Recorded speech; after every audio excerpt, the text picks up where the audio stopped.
राष्ट्रवादी विलिनीकरणाबाबत दिल्लीमध्ये घडामोडींची आता शक्यता आहे। संपूर्ण पवार कुटुंब सध्या दिल्लीत आहे आणि मोठ्या घडामोडी होणार का याकडे संपूर्ण राज्याचं देशाचं लक्ष आहे। सुनेत्रा पवार यांच्यानंतर आता सुप्रिया सुळे सुद्धा दिल्लीकडे रवाना झालेल्या आहेत आणि पुण्यामध्ये रुबी हॉस्पिटलमधून सुप्रिया सुळे आता दिल्लीकडे तातडीने रवाना झालेल्या आहेत। रोहित पवार सध्या दिल्लीमध्ये आहेत। पार्थ पवार सुनेत्रा पवारांबरोबर कालच दिल्लीमध्ये दाखल झालेले आहेत आणि उपमुख्यमंत्री सुनेत्रा पवार, पार्थ पवार, जय पवार, अमित शहा यांच्या भेटीसाठी काही वेळापूर्वी गेले। या सर्व पार्श्वभूमीवर आता सुप्रिया सुळे सुद्धा दिल्लीकडे रवाना झालेल्या आहेत। त्यामुळे राष्ट्रवादी संदर्भात काय नेमक्या घडामोडी आता दिल्लीमध्ये घडतात ते बघणं महत्त्वाचं ठरणार आहे। उर्वशी खोना आमच्या प्रतिनिधी आपल्याबरोबर सध्या दिल्लीमधून थेट जोडल्या गेल्या, जाणून घेऊया दिल्लीतल्या महत्त्वाच्या अपडेट्स। उर्वशी, सध्या संपूर्ण पवार कुटुंबच दिल्लीमध्ये साधारण जमते असं दिसतंय, कारण सुप्रिया सुळे सुद्धा आता पुण्यावरून निघालेले आहेत। काय नेमक्या घडामोडी अपेक्षित आहेत, काय या दृष्टीने तिकडे हालचाली दिसत आहेत?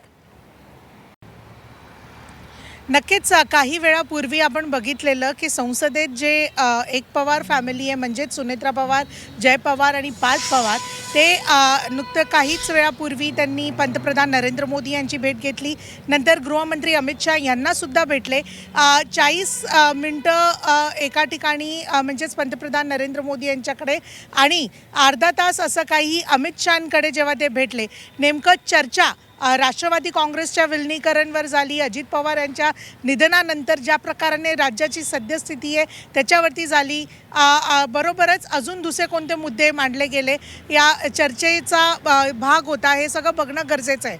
बरोबरच एक महत्त्वाचं म्हणजे हे की रुबी क्लिनिक जी आहे तिथून जसं शरद पवारांचं डिस्चार्ज किंवा त्यांची हेल्थ बेटर झाली, त्यानंतर सुप्रिया सुळे आता दिल्लीत पोहोचलेत, दिल्लीसाठी रवाना झालेत। दिल्लीत आपल्याला माहिती आहे की संसदेचे काहीच दिवस शिल्लक आहेत आणि त्यात जे आहे सुप्रिया सुळे मागच्या 2-3 दिवसात अटेंड नाही केलं आहे त्यांनी, आणि मात्र त्यासाठी येत आहेत की बरोबरच इथे जेव्हा रोहित पवार आणि सगळे एकत्रित आहेत तर राष्ट्रवादी काँग्रेसचं विलिनीकरण कुठे ना कुठे होत आहे, त्याला घेऊन कोणता काय एक पाथवे निघतं आहे का हे बघणं गरजेचं आहे।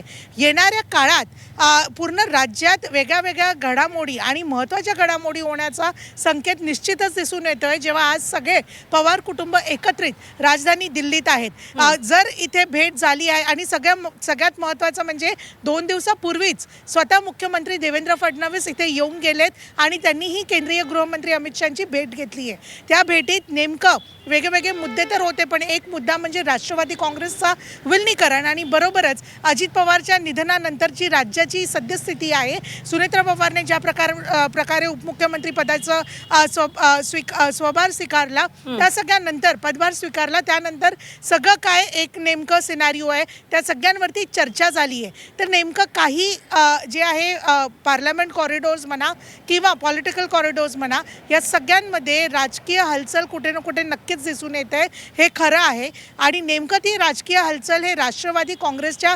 विलिनीकरणासंदर्भाचं आहे की दुसरं काही आहे हे बघणं गरजेचं आहे।